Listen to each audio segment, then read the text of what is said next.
The Voice of the People Party (VPP), through its General Secretary J Syngkon, had submitted a memorandum to Chief Minister Conrad K Sangma today, the 6th of April 2023, to demand for a special assembly session to enable a thorough discussion on the job reservation policy.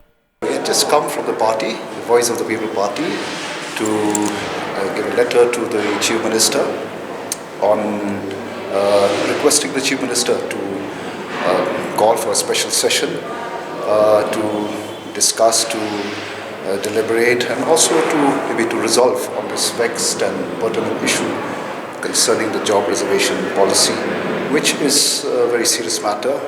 And so from our part, that is what we had taken this first step to request the Chief Minister as the head of the state to do the needful.